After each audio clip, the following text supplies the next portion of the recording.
하나님 말씀 전할 때 웨스트민스터 신앙고백서 제9장 2에서 3항을 중심 내용으로 하여 제목은 의지 주신 자가 누구신가 라는 제목으로 하나님 말씀 전하겠습니다. 의지 주신 자가 누구신가 라고 하는 것입니다. 저는 어제 누군가로부터 한 질문을 받았습니다. 목사님은 왜 목회를 하십니까? 라고 하는 질문을 받았습니다. 왜 목회를 하느냐? 여러 가지 의미의 뜻이 있을 수 있겠죠.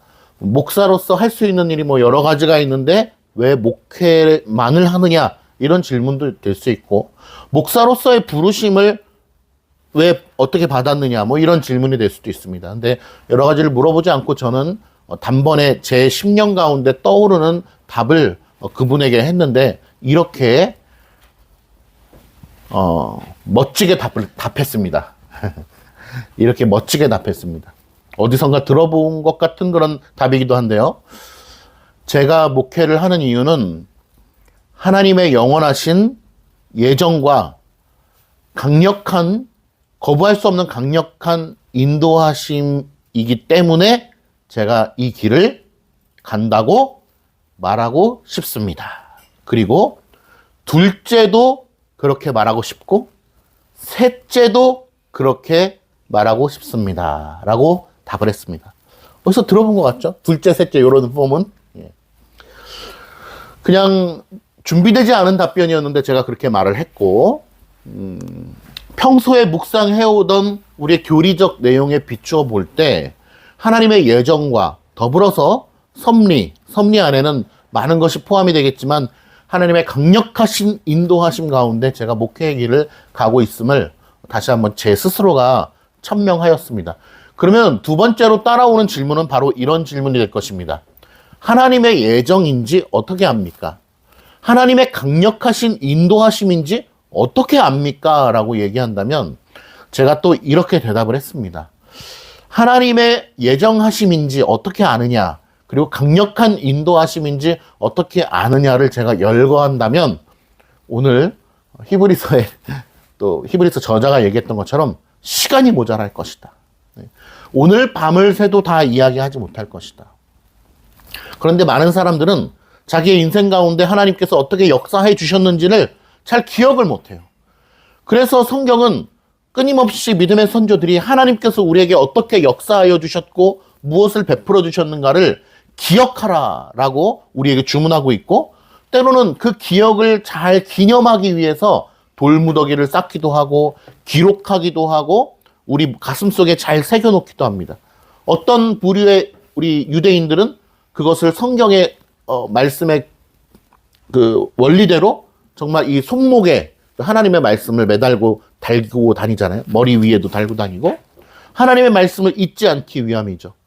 그 어떠한 기념비보다도 가장 강력한 기록과 기념은 바로 하나님의 말씀, 성경 말씀입니다. 그래서 우리는 이 기록된 하나님의 말씀인 성경 말씀과 하나님의 말씀을 분리하려고 해서는 안 됩니다. 하나님의 말씀이 어디 있느냐라고 물어본다면 우리는 바로 여기에 있다라고 고백할 줄 알아야 되는 거죠. 현대 자유주의 신학들은 계속해서 성경과 하나님의 말씀을 분리하려고 하는 시도를 하고 있습니다. 여전히 그렇고, 그리고 한국교회도 마찬가지지만 전 세계의 개혁교회의 그 분리, 그러니까 교리적 차이로 인한 분리도 보면 결국 성경이 하나님의 말씀이냐, 말씀이 포함되어 있느냐, 말씀이 되느냐, 말씀이 우리에게 다가오느냐, 이러한 관점의 차이 속에서 교단과 교리가 분열이 되거든요. 그래서 우리가 끝까지 붙들어야 될 것은 무엇인가? 바로 하나님의 말씀이, 이 기록된 성경 말씀이 곧 하나님의 말씀이다라고 하는 것을 잊어서는 안 되는 것입니다. 제가 신학대학원에 입학할 때도 면접 볼 때에 그 선배들이 면접의 요령을 알려주셨는데, 그것은 뭐냐면 개혁주의 신학에 근거하여서 당신이 목회자로 부르심을 받았는가? 라고 하는 질문에 예, 제가 목회자로 부르심을 받았다고 확신합니다. 어떻게 확신하는가? 라고 했을 때 그 근거에 대한 답을 성경의 말씀을 들어서 이런 말씀이 저에게 가슴 가운데 강하게 응답으로 다가왔고 저는 그것을 믿습니다. 말씀 안에서 주님의 말씀이라고 믿습니다라고 대답해야 된다라고 코치를 해줬어요. 면접할 때 선배들이. 근데 그 당시에는 제가 개혁주의 신학을 몰랐기 때문에 그런 코치를 일단 받고 그렇게 했거든요. 저도. 그래서 나름대로는 모세가 하나님 앞에 부르심을 받는 장면을 제가 말씀을 근거로 들으면서 그 당시 신대 원장님 앞에서 면접을 볼 때 모세가 하나님 앞에 부르심을 받았던 그 장면의 말씀처럼 저도 그 말씀이 제 가슴 속에 와닿아서 저도 하나님의 부르심이 있음을 확신합니다라고 면접장에서 고백을 하고 합격을 했습니다. 감사하죠. 근데 지금 생각해 보면 그 면접을 이렇게 해야 돼라고 하는 그 선배들의 코치가 정말 대단히 이 개혁주의 신학을 꿰뚫는 중요한 코치 중에 하나였다라는 것이죠. 그러니까 신대원 생활 전체를 통틀어서 어떻게 보면 그 전체의 맥을 꿰뚫는 이 면접의 이 대답의 한마디가 성경이 곧 하나님의 말씀이고 내 가슴 가운데 이 기록된 말씀을 통하여서 우리의 심령 가운데 조명되어 주신다라는 그 원리가 우리의 신앙에 있어서 대단히 중요한 것이다 라는 것입니다. 단지 목회자의 길을 왜 가십니까? 라는 질문에만 이 답이 통용되겠습니까? 아니요. 제가 하고 있는 다른 일들도 있잖아요. 그 일은 왜 하십니까? 라고 한다면 동일한 대답이 주어질 것이고 우리 성도님들도 하고 있는 일, 감당하는 일, 아이를 기르는 일, 수많은 일들을 누군가가 왜 그 일을 감당하십니까? 라고 물어본다면 우리는 지체 없이 그렇게 이야기할 수 있어야 될 것입니다. 그리고 나서 부차적인 우리의 사명과 또 우리의 심령의 소명들이 있을 수 있지만 가장 근원적으로는 무엇입니까? 하나님의 예정하심과 우리가 거부할 수 없는 하나님의 강력한 부르심과 인도하심 가운데 우리가 그 길을 가고 있음을 우리가 믿음으로 고백해야 되는 것이죠. 그러니 우리가 현재 가고 있는 길에 대해서 너무 두려워하거나 또 소심하거나 의심하거나 힘들어하지 않으시기를 바랍니다. 하나님께서 적재적소에 그 일들을 우리에게 맡겨주신 줄 믿습니다. 이 이야기는 더불어서 오늘 나누게 되는 웨스트민스터 신앙고백서 제9장의 제2항과 3항의 내용과 연결이 되는 내용이기 때문에 제가 서론으로 이 말씀을 함께 풀어드렸습니다. 우리는 계속해서 자유의지라고 보고 있는데 우리는 이 자유의지라는 단어도 사용하지만 의지의 자유라는 말을 더 선호한다고 말씀을 드린 적이 있습니다. 자유의지와 의지의 자유는 어떤 차이가 있을까? 일단 국어사전적으로도 보면은 큰 차이가 있습니다. 신학적으로는 뭐 말할 것도 없지만 자유의지라고 하면은 그 자유라고 하는 말이 의지를 수식하고 있잖아요. 그러면서 동시에 자유의지라는 말 자체가 하나의 단어죠. 그런데 의지의 자유라고 하면 무엇입니까? 이건 또 다른 의미에서 수식을 하고 있는 것이죠. 자, 그래서 우리는 국어사전적으로만 봐도 이 말의 뜻을 어떻게 받아들일 수 있냐면 자유의지라고 하면 그 단어 자체로서 어떤 완전성을 나타내는 것이죠.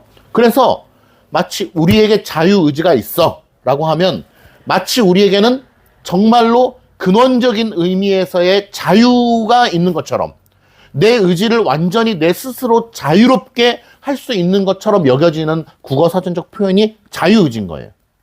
그러니까 우리는 자유의지라는 말을 외면에 나와 있기 때문에 뭐 지금부터 쓰지 마세요라고까지는 안 하겠지만 자유의지라고 해도 우리는 어떤 차원의 자유의지인가를 믿음으로 잘 고백해야죠. 어떤 차원입니까?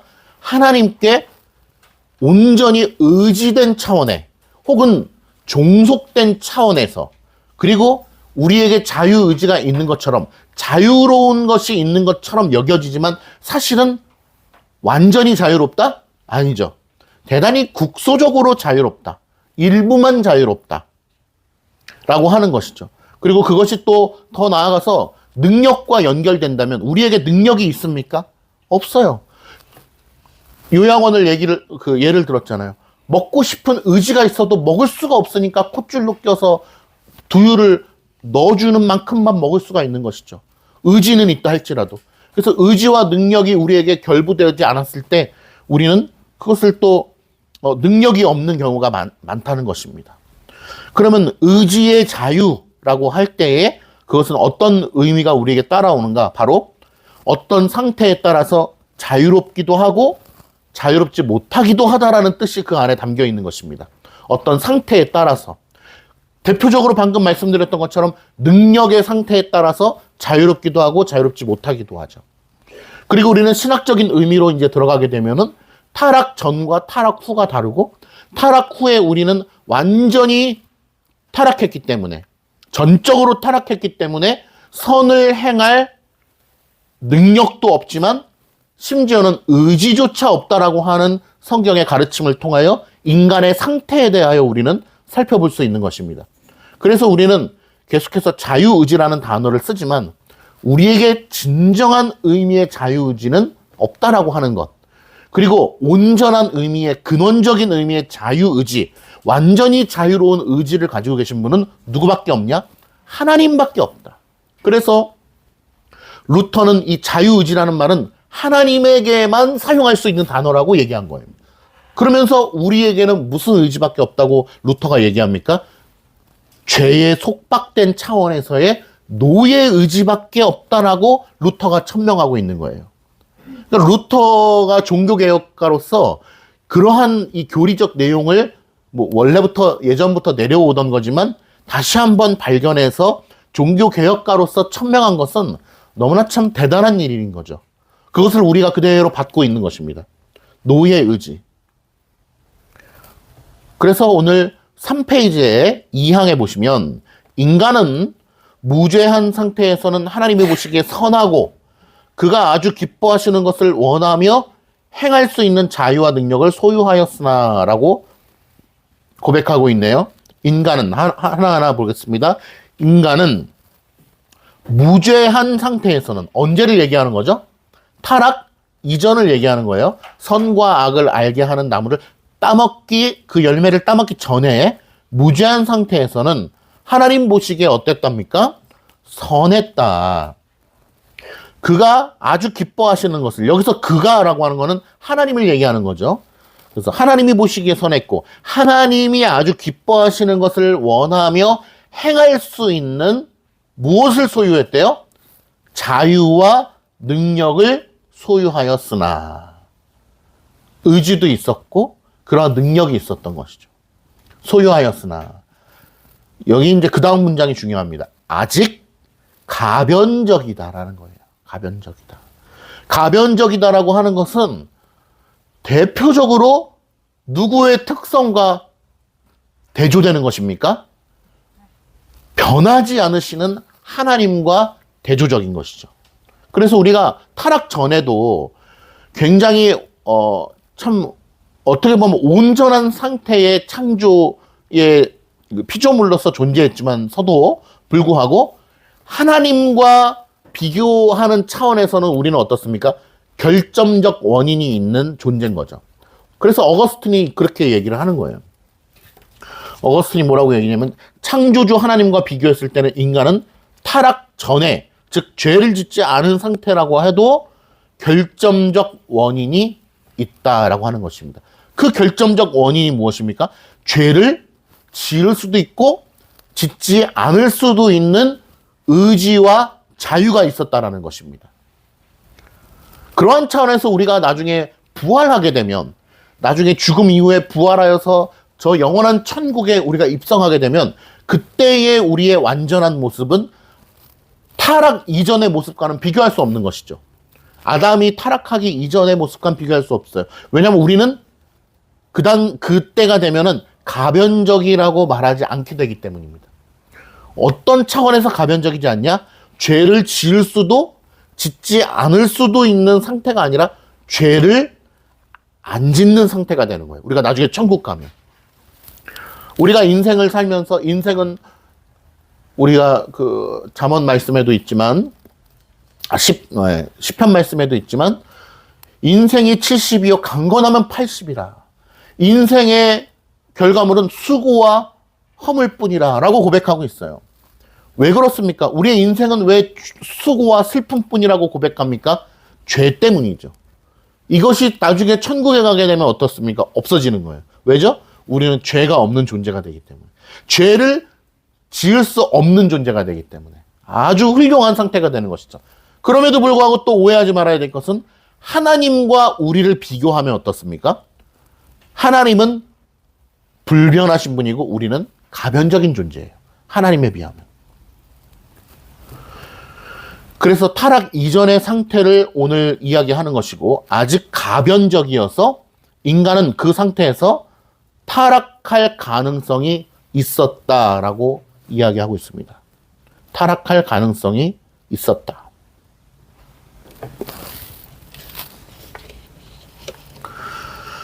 우리가 그 선물을 만약에 준다고 하면 우리 또 권 집사님께서 애들 또 선물 이렇게 자주 많이 주셔가지고 참 감사한데 우리가 비싼 선물을 준다고 했을 때 어떻습니까? 선물을 이렇게 만약에 이걸 선물이라고 하면 선물을 주기 전까지는 이 선물이 누구 겁니까? 선물을 주기 전에는 주는 자의 것이잖아요. 그죠? 그래서 아직 선물을 주지 않았는데도 불구하고 선물을 받는 사람이 그 선물의 소유권을 주장할 수 없잖아요. 빨리 내놔 막 이렇게 할 수 없잖아요. 선물을 주는 자의 것이죠. 선물이. 그런데 선물을 주고 나면 어떻습니까? 선물을 아예 줬어요. 이제 자, 이거 네 선물이야? 채훈아 너 어디 가려고 그러니? 그냥 서 있는 거야? 이거 채훈아 이제 네 선물이다. 딱 줬어요. 그러면 그때부터는 이 선물이 누구 겁니까? 채훈이께 되는 거죠. 받은 사람에게 되는 거예요. 그런데 우리 생각에는 이게 참 애매하잖아요. 예를 들어서 비싼 선물을 줬어요. 핸드폰 같이 100만 원 되는 선물을. 그러면 핸드폰을 선물로 줬는데 주자마자 1분 만에 핸드폰을 깨뜨렸어. 채훈이가 만약에. 그러면 선물을 준 사람의 마음이 어때요? 막 화딱지가 나겠죠.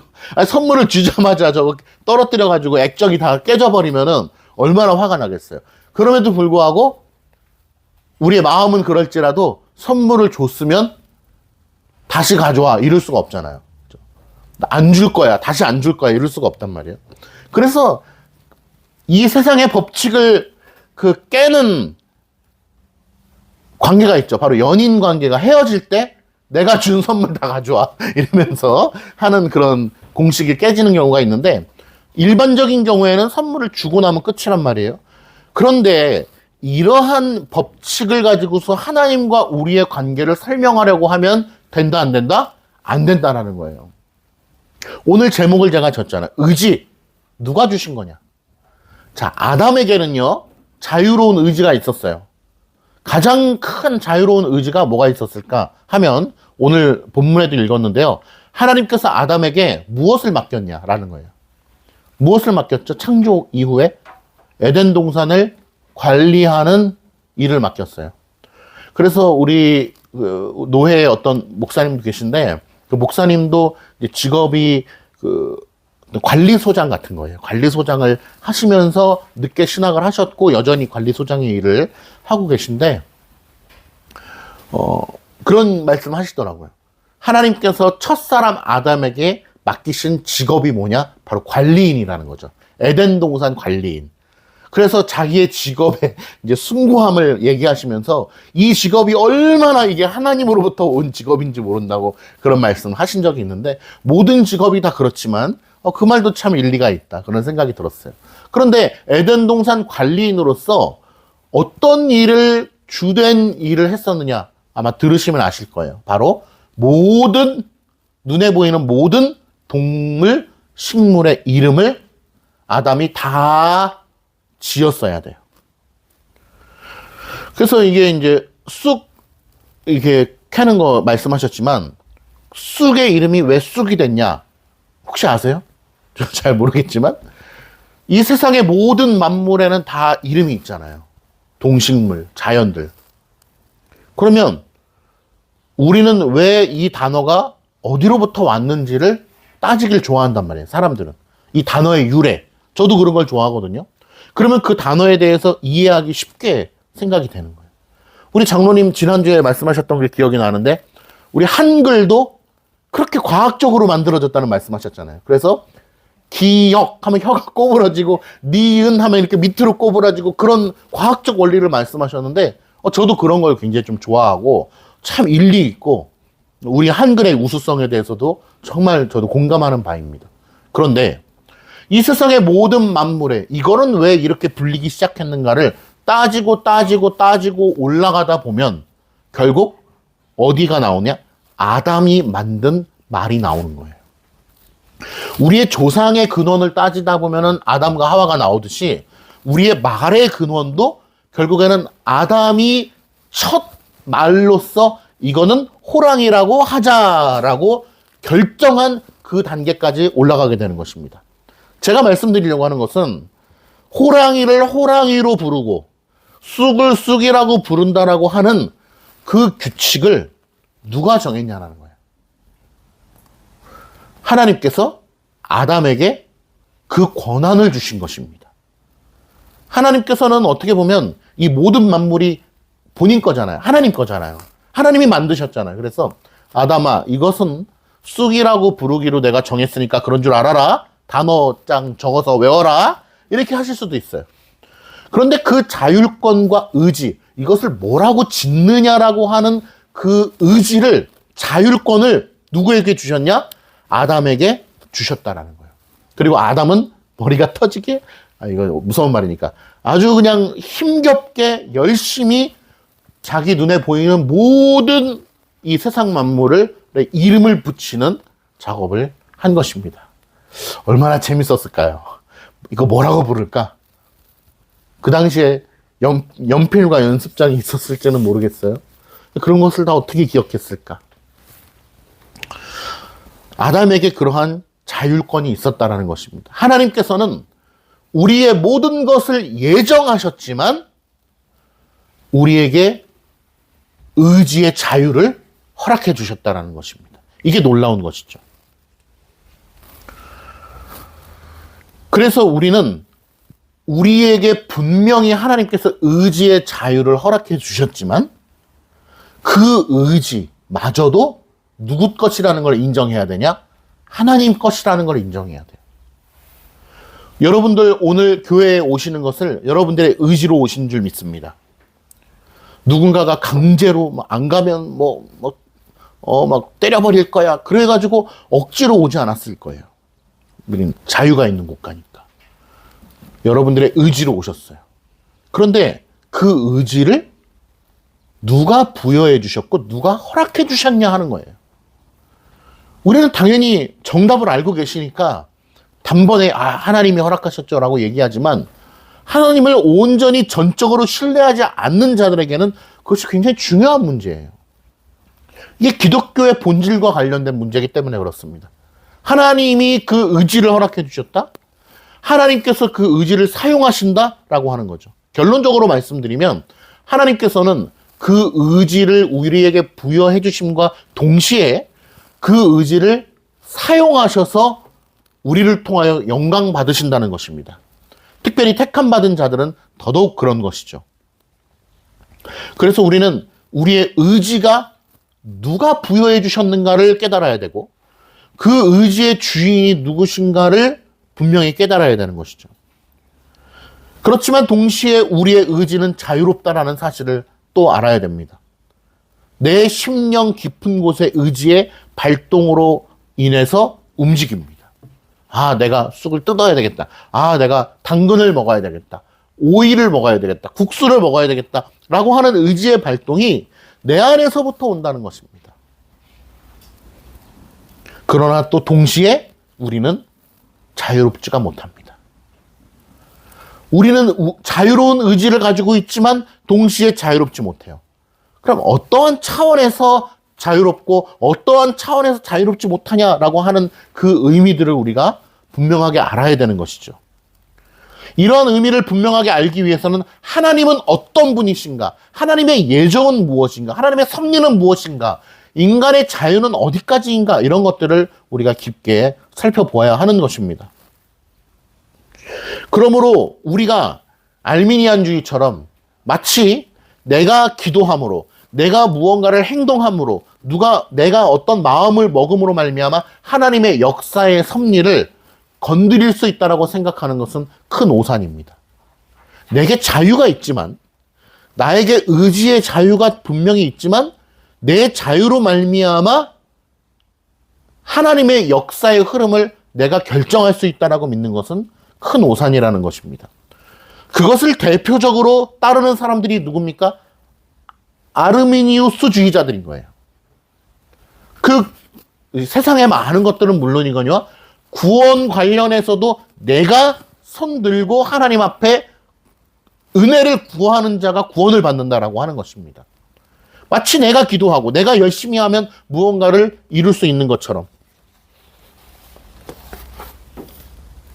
그러므로 제가 아까 기도했던 것처럼 우리의 어떠함이 아닌 하나님의 주권적인 뜻에 따라 구속받은 저희들이 라고 기도했어요.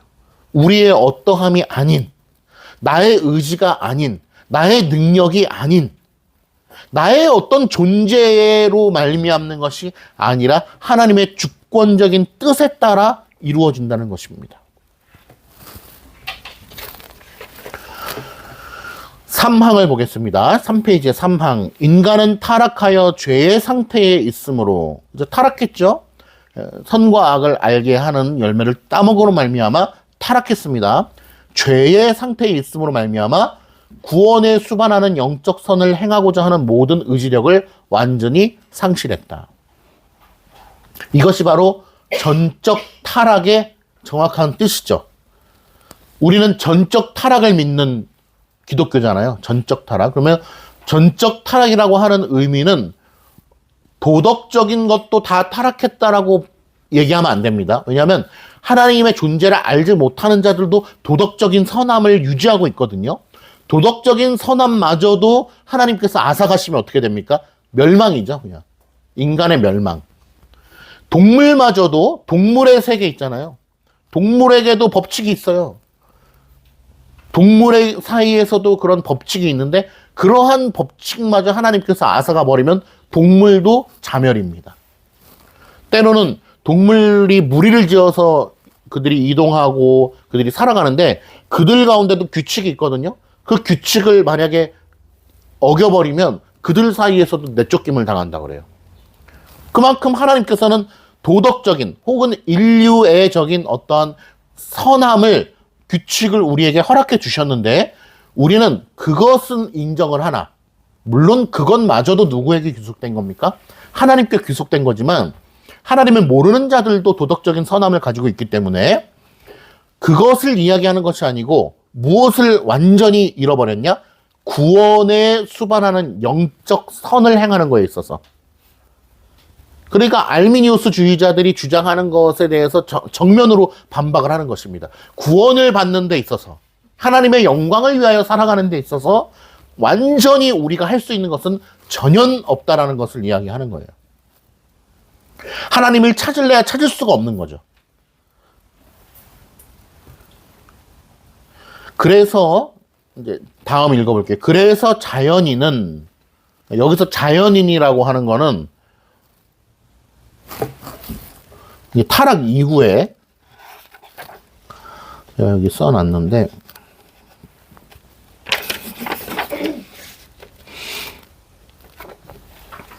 페이지 7페이지 6번에 보시면 6번에 1번 보시면 자연인은 이제 중생되기 전에 모든 사람들, 그러니까 타락했으나 중생되기 이전의 모든 사람들을 얘기하는 거예요. 자연인은.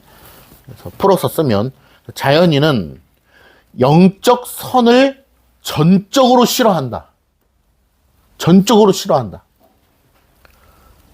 영적인 선이라고 하는 것은 하나님이 원하시는 걸 얘기하는 거예요. 구원받는 데 있어서 필요한 것임과 동시에 하나님이 보시기에 선한 것.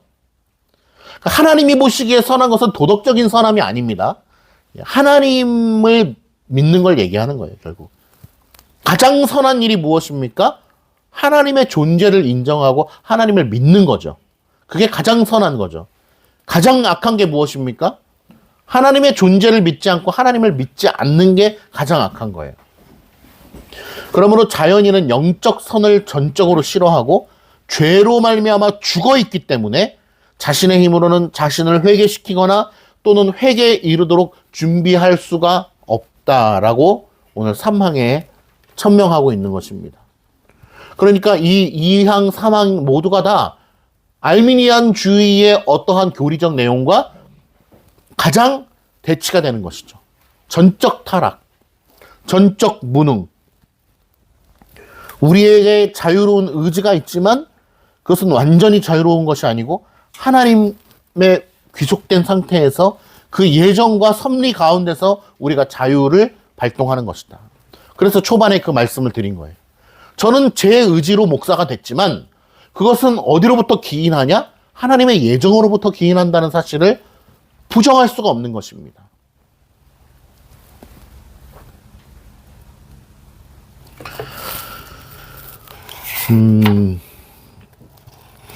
회개조차도 하나님께서는 우리의 의지를 사용하셔서 회개하게 하신다.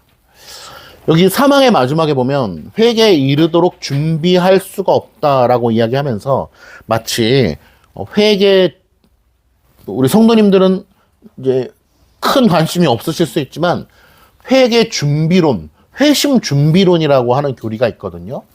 회심 준비하는 게 있지 않냐라고 이렇게 이야기하지만 뭐 거두절미하고 우리가 중심 사상으로 따라야 될 것은 무엇이냐? 그 어떤 것을 한다고 할지라도 하나님의 전적인 은혜가 아니고는 할 수가 없다. 하나님의 인도하심이 아니고는 조금도 할 수 없는 것이고 우리의 인격의 어떠한 소망, 인간의 어떤 마음가짐, 인간의 노력, 인간의 어떠함으로 말미암아 회개를 준비하는 단계까지 갈 수 없다라는 것이죠. 그러니까 우리는 말 한마디를 하더라도 조심해야 되는 것이, 예를 들어서 우리가 잘못할 수 있잖아요. 죄를 질 수 있잖아요. 그러면은 너 회개해 라고 하는 말을 통상적으로 할 수 있지만 엄밀한 의미에서 우리는 회개를 할 수 있습니까? 없습니까? 없어요. 나는 회개를 할 수가 없어요. 어떠한 차원에서 회개를 할 수가 있느냐? 하나님께서 은혜를 저희들에게 베풀어 주심으로 말미암아 회개케 하시는 거죠. 우리는 능동태, 수동태를 잘 구별할 수밖에 없는 교리적 명확성 밑에 있는 거예요. 회개케 해주시는 거예요. 기도하게 해주시는 거죠. 예배 드리게 해주시는 거죠. 영적인 선을 행할 수 있도록 해주시는 거예요. 은혜 가운데. 그러나 내 의지와 상충되느냐? 그렇지 않다라는 것이죠. 이러한 의미를 우리가 잘 알면서 우리에게 자유로운 의지가 있지만 하나님의 귀속된 상태에서만의 자유로운 의지인 것이고 그마저도 우리는 자유롭지가 못하다라는 사실을 깨달아야 되는 것이고 하나님의 예정과 섭리 가운데 그렇게 인도함 받는다라는 사실을 알아야 됩니다. 오늘 제목에 쓴 것처럼 저는 의지를 주신 분이 누구신가 라고 하는 걸 깨달아야 되고 의지의 주인이 누구신가를 깨달아야 된다. 이걸 깨닫는다는 것은 단순히 이 문장을 깨닫는 게 아니고 내 의지를 부여해 주신 분이 하나님이시구나. 그러면 그 의지를 어떻게 써야 되겠습니까? 그 의지를 어떠한 방향으로 써야 되겠습니까? 내가 영적인 선을 행하는데 이 의지를 써야 되겠다. 아니, 내 뜻대로 사는 거에 의지를 써야 되겠다. 어디에 의지를 써야 되겠습니까? 하나님을 참되게 아는 자라면 우리의 목숨을 다하여서 하나님이 명하시는 대로 우리의 영적 선을 행하여, 즉 하나님의 존재를 인정하고 하나님을 믿고 하나님 상 주시는 이심을 믿고 믿음으로 말미암아 아버지를 기쁘시게 하기를 간절히 소원하는 마음의 단계로서 그 의지를 사용할 수밖에 없는 거고, 그러면 그 의지가 하나님께 영광이 되는 것입니다. 절대로 내 뜻대로 의지를 사용하면서 이 의지는 하나님이 주신 거야, 하나님께서 이걸 통해서 영광 받으시는 거라고 고백할 수가 없겠죠. 그러니 하나님의 영광을 위하여 하나님의 예정과 강력한 인도하심 가운데 자유로운 발동으로 내 의지를 사용하셔서 하나님의 영광을 위하여 부지런히 나아가시는, 오늘 히브리서에 읽었던 말씀처럼 믿음으로 홍해를 건너시는 우리 모두가 되기를 바랍니다. 기도하겠습니다.